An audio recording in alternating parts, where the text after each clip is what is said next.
šį vakarą vėl sveikinuosi su jumis aš, Šarūnė Petrašiūtė ir laida Finansų akademija. Šiandien išskirtinis vakaras ir išskirtinė galimybė susipažinti su mano laidos pašnekove Rūta, kuri papasakos nuostabę savo gyvenimo istoriją ir pinigų planavimo principus. Tai yra žmogus, kuris tik tai sužinojus, kad ši laida egzistuos, degiau milžiniškų norų supažindinti su jumis. Tai geros laidos, būtinai užsirašykite savo patarimus, nes tokių Rūta turės tikrai begalės. Labas, Rūta. Labas, Šarūnė. Tai labai džiaugiuosi tikrai tave matydama ir ačiū, jog sutikai atvykti, pasidalinti savo patirtim. Tai taip nieko nelaukiant ir neriam į visus tuos pinigus, planavimus ir biudžetavimus. Tai papasako, kokio maždaug amžiaus tu buvai, kai tavo gyvenime atsirado pinigų planavimas. Na matai, kai aš gyvenau su tėvais, tais laikais iš tikrųjų, man atrodo, kaip ir daugumoje Lietuvos, taip mes tų pinigėlių per daugiausiai neturėjom ir tas pinigų vertė buvo pakankamai mums svarbi. Tai pavyzdžiui, aš galima sakyti, taip planavau ir pradėjau taupyti vos ne nuo 3 klasės, kai mama duodavo su autobusiuku važiuoti namo, o aš nuspręsdavau geriau nevažiuoti peškom tam, kad galėčiau nusipirkti kažkokią spurgą arba ten kažkokį ledą. O tada jau paaugus, jau įstojus į universitetą, aš dirbau ir po paskaitų, dirbau renginių vedėja. Ir ten irgi dabar pagalvojus, tai juokingi iš tikrųjų buvo ir juokingas užmokestis, ten 40 litų už vieną pravedimą, bet man tuo metu irgi buvo nemaži pinigai ir jau tada pajaučiau, kad kaip ir mano poreikiams užtenka pinigėlių ir pradėjau po truputėlį taupyti. Tai kokiom teisėm, tai dar kažkam. O mano tas pagrindinis planavimas prasidėjo tada pabaigus studijas, kai aš iš renginių planavimo gaudavau per mėnesį maždaug 400 litų ir susiradau mokytojos darbą, kur gaudavau 1500 litų. Tai tada, ohoho, atrodė, ar ne, toks didelis žingsnis. Tai mano toks nusiteikimas buvo, kad viskas jau dabar jau kiek sutaupysiu, kiek viską galėsiu sau leisti. Bet kada neturėjau strategijos, kada neturėjau idėjos, kaip juos taupyti, tiesiog, kad, dabar daug pinigų turiu, tai tada ir sutaupysiu daug. Man taupytis visiškai nepavyko ir neišėjo, nes susileido tie pinigai ir to pasiekoje galvoje gimė idėja, kaip mums pasidaryti, kad mes galėtumėm susitaupyti pinigų, ar ne? Ir pirmasis žingsnis buvo toks, kad tiesiog mėnesio pradžioje gavus atlyginimą tiesiog atsidėti, ar ne? Bet tada susidūrėm su kitom problemom. Kaip manot, kokiom? Sakyčiau, nėra iš ko, bet jeigu mėnesio pradžia, tai reikia kažkokį tikslą turbūt turėti. Tai va, mes kaip ir tų tikslų tokių turėjom, ar ne? Nes mes jaunai, aš tada dar, ne mano vyras buvo, mano vaikinas, mes nuomojomės būstą, bet tada reikia kaupti pinigėlių būstui, reikia kaupti pinigėlių vestuvėms, kelionėms ir panašiai. Įsigijom automobilį ir tada, kadangi mes taupėm viską į vieną katilą dėjom, gavosi toksai šiek tiek sudėtingas tuo, kad viskas kaip yra vienam bendram, tai tada jeigu tu nori kažkokiam kelionėm, tai gaunasi kaip ir vogi iš ten namo ar nesantaupų. Bet tai turbūt nesąmoningai vyko, jog ten paimam kelionį nuo namo ar nuo kažkur kitur, tiesiog savaime taip įvykdavo. Tas vidinis toksai būdavo, ar ne? Nes yra viena krūvelė, sakykime, pinigų, viena sąskaita ir tu kaip ir turi daug, žmogus šiaip negali turėti tik vieno ar ne vieno pagrindinio tikslo. Vis tiek žmogui reikia ir kažką įsigyti, ir paatostogauti, ir pailsėti, ir mašina genda, ar ne? Ir taip gaunasi, kai buvo viskas viename, tai tada gaunasi tokios kaip ir kaltas jautiesi, nes kaip ir nori namo, bet tada tu keliauji. Tai kaip tu čia tada mažiau nori namo, ar ne? Kas yra labiau prioritetas, ar kelionė, ar namas? Taip. Ir tada nusprendėm, kad reikia mums, iš tikrųjų čia nėra kažkoks naujas metodas, ar ne? Kaip žmonės į stiklainiukus deda, taip mes panašiai išskirstėm į sąskaitas pagal mūsų tikslus. ko mes norim ir kad mes kaupiam vienu metu, ar ne, iš vieno atlyginimo, kur kaupiam, mes dedam į skirtingas sąskaitas skirtingam tikslam. Ir kokie tie tikslai būtų, būtent ką pasirinkote abu, kas yra jūsų prioritetai. Nes kalbant apie tą patį sąskaitų metodą, ten yra labai konkrečiai išskaidyta, kur turėtų eiti pinigai pagal jau tas rekomendacijas. Bet aš žinau, kad tavo atveju, ar ne, šeimos atveju, jūs turit savo finansinius tikslus, pagal kuriuos, papasakosi dar, pagal kuriuos skaidot ir kokie yra tie finansiniai tikslai, nes man atrodo, žinai, jūsų tas pinigų valdymas tuo ir yra žavus, jog jūs prisitaikėt viską konkrečiai pagal savo jau asmeninius poreikius. Tai papasakok savo tos finansinius tikslus. Taip. Jau dabar jūsų. Taip.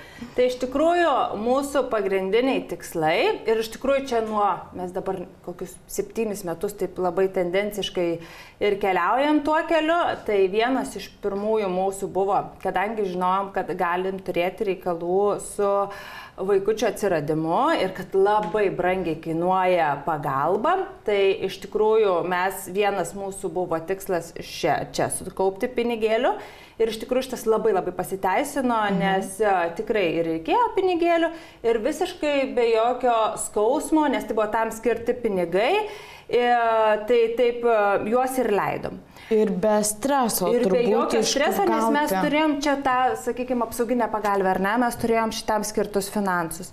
Taip pat yra kita, tai mūsų kelionių sąskaita, kurios dėka mes irgi, kad ir turim didelių tikslų, mes vis tiek važiuojam, mes ilsimės, mūsų vienas pagrindinių pomėgių kartu yra keliauti ir mes tikrai nemažai keliaujam. Nors esame abudu, dabar aš galvoju, net gal į tą vidutinę Lietuvos algą net ir nepatenkantis, ar ne, nes aš mokytoja, mano vyras elektrikas, tai nėra, kad mes jau čia labai būtumėm kažkokie turtingi, bet keliaujam pakankamai nemažai, nes mes sistemingai tai dedam ir jeigu norim kelionės, mes įsivertinam, ar mes galime joje keliauti, kiek mes turime tuo metu pinigų, nes aš tai galėčiau daug keliauti, bet vyras vis sako, pasižiūrėk, ar užtenka, ar turėsiu, ar pavyks. Na gerai, dar truputėlį palaukiam, kada susikaupia ir tada įsigijam. O kaip dažnai pavyksta keliauti? Iš tikrųjų, tai mes keliaujam 3-4 kartus per metus.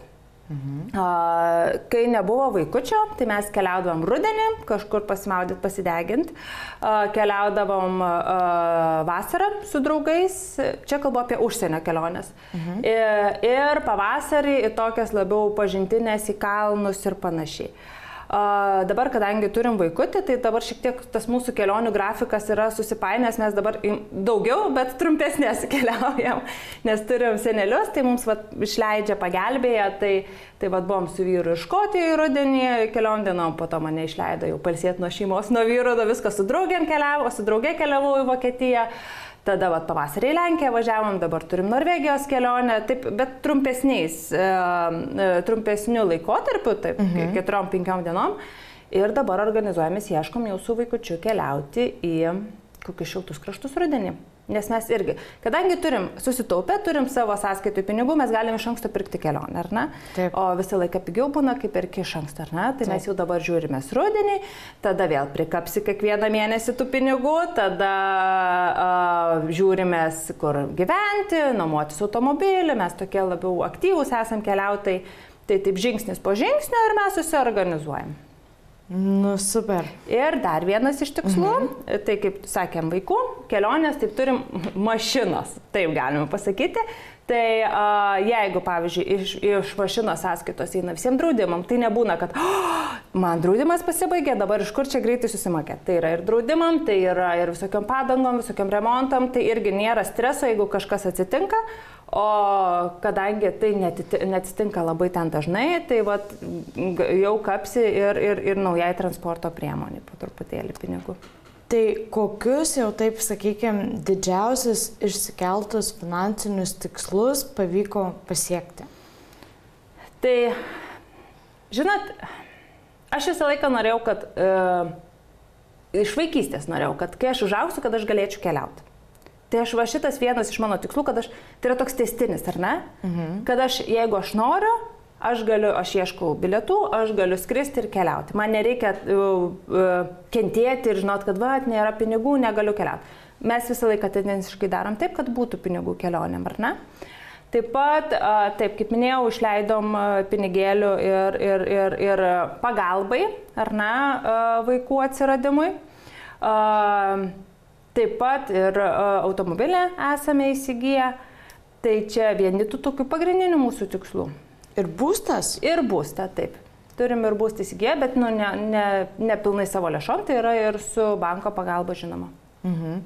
O dabar dar pasakojai man šiek tiek, kai kalbėjom dar prieš laidą, jog visai neseniai atsirado dar vienas finansinis tikslas. Ar žinai, apie ką kalbu? Taip, tai kadangi mane dabar čia tik nesenai šviežiai pakėlė pareigose, tai va, aš ir tave kreipiausi, sakiau, kaip čia man dabar geriau padaryti, nes noriu, bet tokio, jisai yra ganėtinai mažai resursų reikalaujantis, ar ne, nes jis yra ilgalaikis, tai aš labai noriu kažkur kokį 50 € dėti kiekvieną mėnesį mūsų su vyru pensijos kelionį. Kad jau per tiek metų mes jau, kad kiek būtumėm susirinkę tų pinigėlių, investavę, tai gal tikėkimės išaugtų kažkiek tais. Ir kad taip jau pensiniam amžiui galėtumėm pakelti sparnus jau ne savaitį, ne 2, o kažkur pasišildyti vaikus užauginę, pasilepinti. Pasidžiaugti užtarnautom atostogom. Taip. O ar turit jau nusimatę kryptį, ar kur akys mato? Čia dar toli mums ta pensija, mes dar, žinot, pasižiūrėsim, kur būsim nebuvę, kur šilta, kur gera. O ar pasikeitė kažkaip visas pinigų planavimas atsiradus šeimai? Iš esmės ne. Nuolatos girdėdavau tai, kad vaikas yra labai brangu, pamatysi, bus dar motinystės atostogos, mažiau pinigų, čia jau, žinokit, jau pasiruoškit. Nesutinku su tuo, kad labai didelė finansinė našta. Žinoma, priklauso nuo pačių tėvų, kiek jie vaikams, kaip į tą vaiką žiūri, ar ne? Mums nėra poreikio kiekvieną kartą naujų rūbų kažkokių pirkti 3 kartus aprengti, ar ne? Turim bendruomenę aplinkui, kur mums duoda, mes rengiam vaiką, po to išauga kitiem duoda, mes dalyvaujam tam rate, ar ne? Kur ir ekologiškas yra, ir tvarus, ar ne? Tikrai taip. Tai ir tikrai finansiškai atsakingas, pasakyčiau. Ir per motinystės atostogas šita sistema, mano, irgi puikiai veikia. Tik tai sumažėjus, žinoma, pajamoms, tai ir tos sumos irgi sumažėjo atitinkamai, ar ne? O procentaliai kažkaip mažinai, ar tiesiog žiūrėjai pagaliau tuometinius prioritetus? Iš esmės, tai visas skaičiavimas, kiek dėti į vokelius, eina pas mumis iš kito galo. Tai reiškia, aš įsivertinu, kiek man reikės per mėnesį laiko pinigų, ar ne? Ir šitą dalyką įsivertinu taip, nes aš savo kiekvieną savaitę moku po algą. Reiškia, aš žiūriu per savaitę laiko, kiek man reikės pinigų, ar ne? Turim 4 savaitės. Tai reiškia, ir aš ne visą tą sumą iš karto pasilieku 4 savaitėm, o aš kartą į savaitę, pirmadienį visą laiką gaunu nuo pradžių vėl naują, galima sakyti, užmokestį. Naują atlyginimą. Taip, čia tokiu britiško modelio. Bet šitas labai yra patogu ir labai daug saugumo tokio suteikia, nes gali būti vieną savaitę taip išsileidė daugiau ir per savaitgalį čia reiks pastaupyti, kad įtilpčiau, ar ne? Pirmadienį vėl turi pinigų. Ar ne? Nes žmonės kartais gyvena nuo algos iki algos, bet tai yra jau mėnesio laikotarpis. O šituo klausimu yra labai patogu. Tai gaunasi taip, kad aš įsivertinu, kiek man reikia mėnesį, ar ne, kiek man reikia, aš pasilieku papildomus pinigus, tai yra grožio procedūrom, į kirpyklą, nagai ir visa kita, visi malonumai, kur irgi įsivertini, kiek tau jų reikia ir po to likusią dalį išdalinu čia į tuos, sakykime, vokelius, į tas sąskaitas, jeigu taip galima pavadinti. Tai man šitas labai veikia, nes aš galiu ir save pasilepinti, ar ne, aš savo savaitai pasilieku 50 €, kur iš 50 € tai yra maistą perkam šeimai, kur yra va tokie, kavos nori, kavinę kokią nori nueiti, ar ne, ir panašiai. tada pasilieku kokį 100 eurų, 150 grožio procedūroms, arba vat, kažkokiems vat, užsigeidžiau, ar ne, pavyzdžiui, ar kokia kosmetika, ar ne, pasibaigė, tai aš tada dažniausiai perku ne iš to 50 eurų, iš to, sakykime, grožio sąskaitos, jeigu taip galima pavadinti. Iš tos savo sąskaitos visiškai. O po to, tai paskaičiavus, žiūrėkite, jeigu po 50 eurų pasilieku savaitį, tai yra 200 eurų. Jeigu aš pasilieku 150 eurų va tokiems ir grožio procedūroms, ar ten kažkur nueiti su merginom, kažkokį į kavinę ar panašiai. Ir po to nemaža dalis lieka ir taupimai. O tada išsidalinu, kiek duot kam. Tai tokiu atveju tarsi pasirūpini ir to, jog paskutinę mėnesio savaitę prieš gaunant naujas pajamas tu esi garantuota, jog savo tą pinigų sumą vienu ar kitu atveju turėsi. Taip, ir šitas labai saugumo. Iš tikrųjų, saugumo prideda, todėl kad šitas savaitinis atlyginimas yra, sakykime, pakankamai naujas, čia 2 metų tarpsnį, ar ne, darau, nes anksčiau išsidalindavom ir po to pasilikdavo mėnesiui. Ir būdavo, kad tas, gal šiek tiek per daug aš čia tam taupimam, nes jau paskutinę savaitę sudėtinga yra. Ir pradžio mėnesio taip. O pradžio mėnesio tai labai jau ta džiugi, ar ne? O dabar, kai taip išsiskaidai, tokį gauni savikontrolės, ar ne, šiek tiek, tai labai iš tikrųjų gelbėja. Ir sakau, visą laiką tada yra tas saugumas. Aš visą laiką turėsiu pinigų. Ir visą laiką turiu tą tokį, kad, aš jų neturiu per daug, tai aš jeigu, nes kartais tikrai būna nuotaikų kaitos, norisi imti ir viską susipirkti parduotuvėje išėjus, ar ne, arba, nes tikrai būna ir emocionalūs pirkimai, ar ne, ir dažnai, kas neturi sistemos taupimo, ar ne, būna, kam emocionaliai sunku, tikrai išleidžia tos pinigus taip. Maisto arba ateini alkanas į parduotuvę, ar ne, tai tada ir to norėčiau, ir to, o po to šaldytuvė sugenda. Visko, ką akis mato, visko norisi. Taip, tada jau maistas sugenda ir po to jau gaunasi maisto švaistimas ar išmetimas. Tai mes su maistu irgi turim savo strategiją. Taip, papasakok būtinai ir apie tai. Mes jau šiaip pačiam sezone laidos, tai šiek tiek kalbėjom apie maisto planavimą, bet kadangi jau palėtėm šitą temą, tai irgi tikrai yra labai įdomu išgirsti, kaip visame šiame gražiame paveiksle dar ir maisto planavimas prisideda. Taip, tai kadangi aš sakau, kad 50 eurų į savaitę pasilieku, o mano santaupos keliauja taupimui ir va čia taip maisto, ar ne? Mano vyro pinigėliai keliauja už būstą, nes mes paskolą mokam ir taip pat jam lieka irgi nemaža dalis. Tai mes esam susitarę taip, kad mes perkam maistą kartą į savaitę, sekmadienį ir esam pasidalinę. Aš vienam prekybos centre perku, nes mes perkam 2 prekybos centruose, tai aš vienam perku, jisai kitam perka, ar ne? Ir mes susiplanuojam, ką savaitę laiko valgysime, įsigijame reikiamus produktus. Žinoma, neišvengiam, kad kartais reikia nuvažiuoti pieno kokią nusipirkti, ar ne, ar ten kokios duonos. Tai čia viskas tvarkoja. Smulkus pirkiniai jau palyginus. Taip, bet didysis pirkimas vyksta pas mus sekmadienį. Ir taip irgi sustaupo pinigų. Nėra to važinėjimo kasdieną į parduotuvę ir dažnu atveju, kadangi aš dirbu prie pat namų, tai aš tos parduotuvės pakeliai irgi neturiu, kad sustot kažko, ar ne, man reikia tada važiuoti iš namų. Tai, o vyras irgi dažnai neužsukinėja į parduotuvę, tai gaunasi tie tokie tik trumpi užsukimai. Nes žinau, kad tikrai žmonės būna, kad kiekvieną dieną važiuoja į parduotuvę ir kiekvieną dieną vis kažko nusiperka ir tada gaunasi tikrai, manau, finansiškai sudėtingiau negu apsiperkant vieną kartą į mėnesį.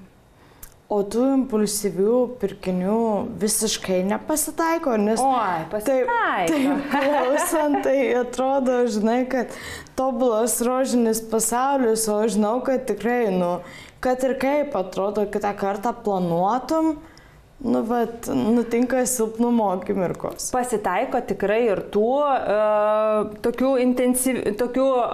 neplanuotų, ar ne, kad užsimaniau, noriu ir taip. Ir viskas tvarkoja, jie, ta prasme, tam ir yra. Tam tokie pinigėliai, kur sakau, ta 150 eurų, nes aš kartais jų ir neišleidžiu visų, ar ne, ir man lieka likutis iš kitų mėnesių. susikaupia. Būna ir tas 50 eurų, ar ne, neišsileidžia visas. Tai taip nedarai, kad visiškai nunulinė, tai jeigu lieka, tai sąžiningai. Jeigu man lieka tas iš to 50 eurų, ar ne, aš 50 eurų turiu pirmadienį.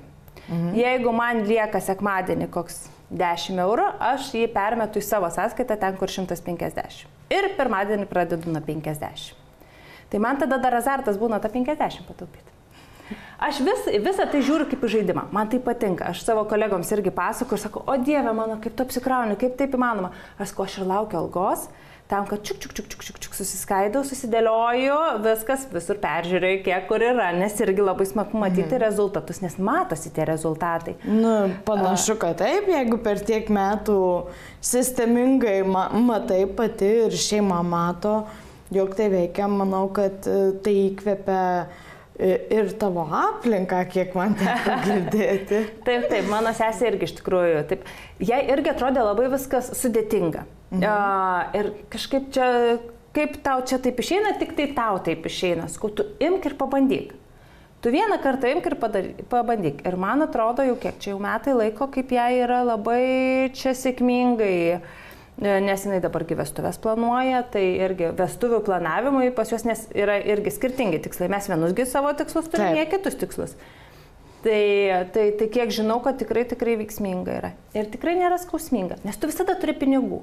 Kai nėra sistemos, visą laiką kirba viduje, kad aš turiu taupyti, aš turiu taupyti. Ateina tik kavinė, aš nieko negaliu pirkti, aš turiu taupyti ir tai jūs apsunkina, ar ne? Tai darosi toksai depresyvu ir taip, aš noriu kelionę, bet negaliu, nes aš turiu taupyti, ar ne? Norisi kažkokiu, kad rūbą naują nusipirkti, aš negaliu, nes aš turiu taupyti. O kai yra sistema, tai yra tam skirti pinigai. Tu imk ir pirk.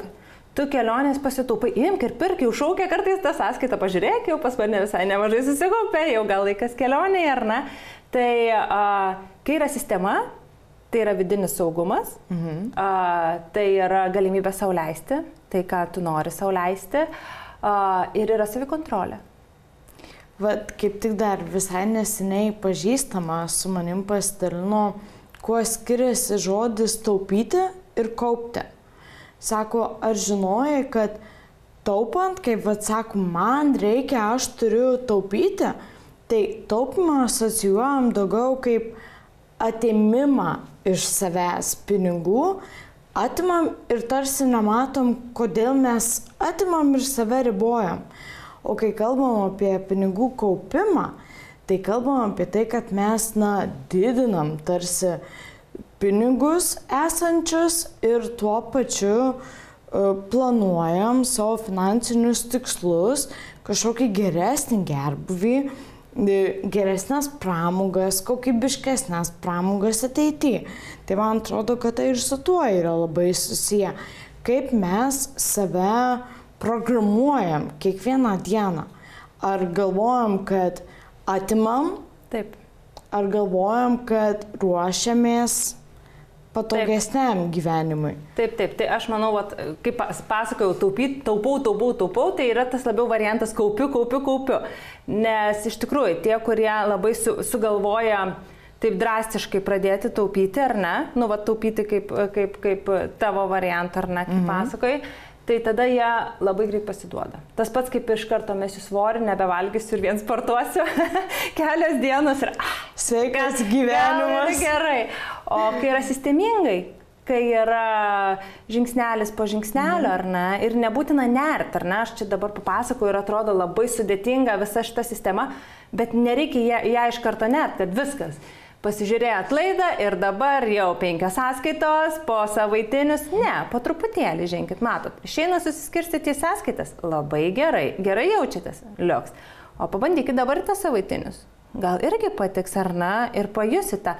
Nes man atrodo, didžiausia problema ir man sudėtingiausia būdavo, kada yra chaosas pinigų. Kada aš gaunu pinigus ir dabar aš juos turiu ir kaip... Jeigu aš jų niekur nededu, jie išgaruoja realiai. Jie kažkur išsileidžia, jie kažkur dingsta. Nes jie nėra planuojami. Taip, ir esu vieną kartą eksperimentą padarius, kad galvoju, nu va, šitą mėnesį aš sau leisiu ir niekur nedėsiu jokias sąskaitas ir gyvensiu kaip kiti žmonės. Nu ir, pavyzdžiui, man stresinis šitas buvo. Aš vis nužiūrėdavau, kiek yra, o aš galiu dabar čia savo, nu gerai, galiu sau leisti, čia šitie pinigai šitam. Ir tie pinigai dingo, neaišku, kur dingo, ar ne, po to žiūrėjau, kur aš čia juos išleidžiu. Ir net nepavyko, kad kažkiek pasiliktų tų pinigų. Toksai, sakau, chaosas, neaiškumas visiškai buvo. Tai galvoju, ne, jau nuo kito mėnesio vėl grįžtam prie tvarkos, prie stalčiuko, kur viskas aišku, kur viskas tvarkinga. Tai kaip tada ir sutiktum su ta fraze, jog būtent pinigų planavimas, savo sistemos turėjimas, finansinių tikslų kėlimas padeda išvengti iš vieno turbūt sudėtingiausių ir dažniausiai pasitaikančių stresų žmogui, tai yra būtent finansinis stresas, kurį patiriam. Čia iš tikrųjų visiškai 100% sutinku ir galėčiau pridėti dar kaip mokytoja. Jeigu ir pačioj klasėje, ar ne, nėra sistemos, yra chaosas, tai nei kad išmoksim, nei kad kažką pavyks išmokti, tai vaikai ir pavargs, ir bus nelaimingi, ir jiems nepatiks, ar ne. O jeigu yra sistema, tai jie gali ir gerai leisti laiką klasėje, ar ne, bet tai tuo pačiu ir išmokti, ir nepavargti, ir būti laimingi. Tai tas pats ir su finansais.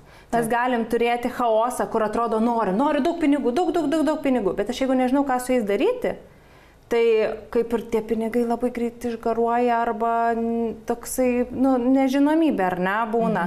Ir toksai netvarka, jeigu galima pasakyti. O jeigu mes viską susitvarkom, susidėliojam, labai aiškiai žinom, jaučiamės tada saugus ir tikrai laimingi, manau, nes pasiekėm tai, ko norim. Ir kaip tik, taip galvoju, žinai, labai dažnai tenka girdėti, jog pradėsiu kaupti ir planuoti tada, kai uždirbsiu daugiau.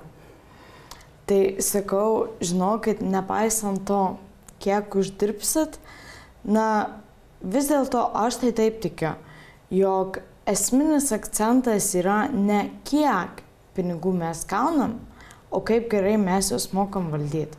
Oi, tikrai, aš kaip ir minėjau, kai buvau motinystės atostogose, tai gavau tikrai ženkliai mažiau negu įprastai, galime vardinti 500–600 eurų ir iš jų šie puikiai irgi susitaupyti, ar ne? Nesustabdėm šito traukinio taupimo, ar ne?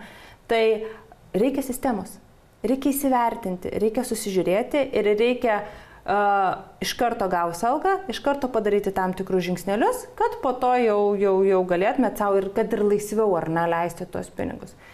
Tai tikrai taip. Tai kaip galvoji, nuo ko reikėtų kiekvienai šeimai pradėti? Taip, gavom pinigus, labai kniedi, bėg ten kažką savo nusipirkti, bet vis dėlto auksinis tavo patarimas. Mano auksinis patarimas būtų turbūt toks, kad reikia įsivertinti, kiek jums reikia pinigų, susėsti ir pasvajoti, ko jūs norėtumėte ar ne, kokie būtų jūsų tikslai, tada iš turimos algos tą, kiek jums reikia pinigėlių, atimkit ir pažiūrėkit, kas liko. Ir juos paskirstykite pagal savo norus. Ir pabandykite vieną mėnesį. Tada kitą mėnesį taip pat tendencingai darot. 2, 3, 4. Ir pažiūrėsit, tai taps įpročiu. Tai taps tiesiog įpročiu. Taip pasidaryti. Ir po to galvosit, Jėzau, čia...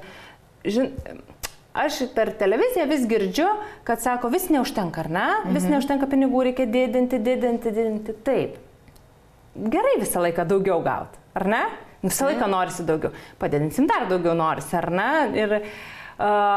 Bet realiai, tai aš vis pagalvoju apie to žmonės, kurie taip sako, kad vis reikėtų daugiau. Aš manau, kad jiems reikėtų ir pasvarstyti, kur tie pinigai nukeliauja ir kaip juos labiau įprasminti ir kaip pasiekti tai, ko jie nori, su turimais pinigais. Tai ačiū Rūta, kad atvažiavai pasidalinti savo patirtim. Tikrai man tai yra unikali istorija, kuri įkvepia ir tikrai tikiu įkvėps ne vieną mūsų laidos žiūrovą. Tai ačiū, jog šiandien pasinėrėte į piniginės rūtos, piniginės pažinimą ir susitiksime kitą savaitgalį. Ačiū tau, Šarūne. Ačiū tau.